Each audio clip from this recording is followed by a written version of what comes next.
শুভ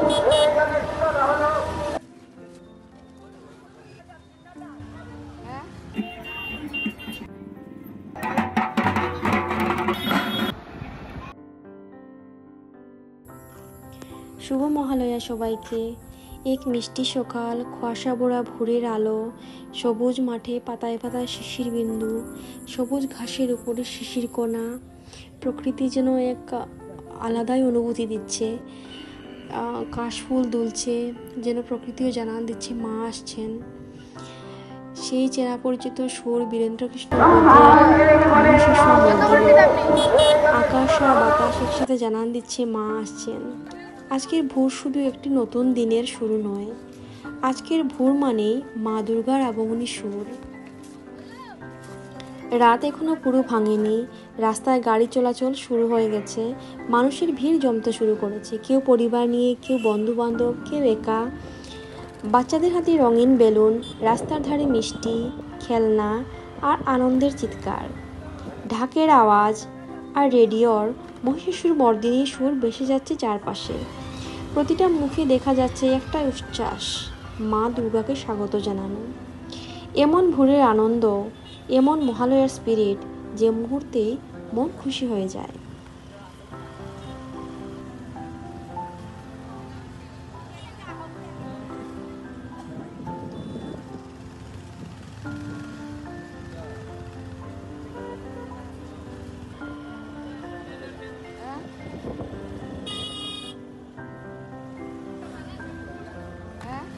সূর্য ধীরে ধীরে পূর্ব আকাশে ফুটে উঠেছে।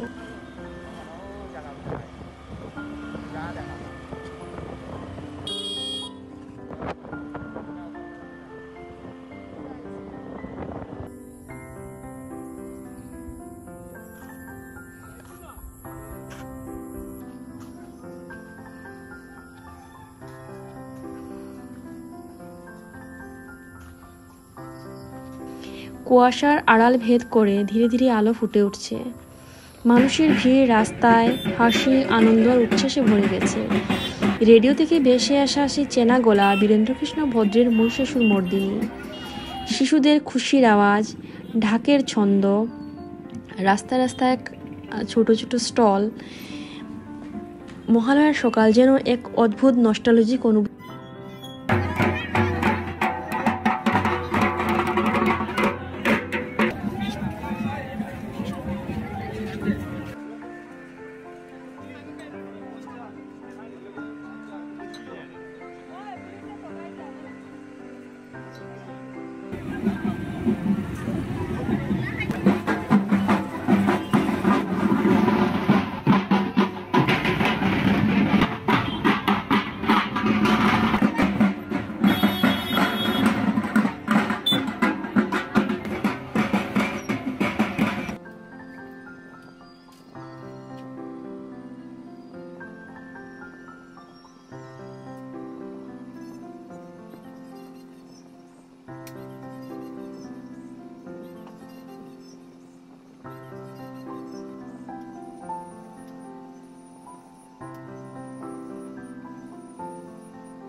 মানুষের ভিড় পেরিয়ে আমি ফিরে এলাম ঘরে। হালকা খাওয়ার পাশে রেখে বের করলাম তুলি আর কাগজ। আজকের দিনটা আমার আনন্দ, মা দুর্গাকে নিজের আঁকায় জীবন্ত করে তোলা। এক হাতে মার আশীর্বাদ মুদ্রা, অন্য হাতে বই, শস্য, জলভরা কলস, কিছু হাতে অস্ত্র, আর দু হাতে জড়িয়ে আছে পৃথিবীর প্রতীক গোলক। প্রতিটি রেখায়, প্রতিটি রঙে যেন মাকে ধরা দিলাম আমার চোখে দেখা পৃথিবীর রূপে।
দিন শেষে সূর্য যখন পশ্চিম আকাশে লাল হয়ে নামছে, তখন আমাদের ঘর ভরে গেল ধূপ আর প্রদীপের আলোয়। ঘণ্টার শব্দ, শঙ্খের ধ্বনি আর মন্ত্রোচ্চারণে সন্ধ্যা যেন আরও পবিত্র হয়ে উঠল। আজকের মহালয়া শুধু এক দিনের ভোর নয়, আজকের দিনটা মা দুর্গার আগমনের দুয়ার খুলে দেয়। প্রতিটি প্রদীপের আলো, প্রতিটি ঢাকের তালে আমাদের ভরিয়ে তুলে একটাই অনুভূতিতে, মা আসছেন, মা আসছেন, মা আমাদের ঘরে আসছেন। এভাবেই মহালয়ার ভোর থেকে সন্ধ্যা পর্যন্ত প্রতিটি মুহূর্ত কাটলো মা দুর্গার স্মরণে। শুভ মহালয়া সবাইকে।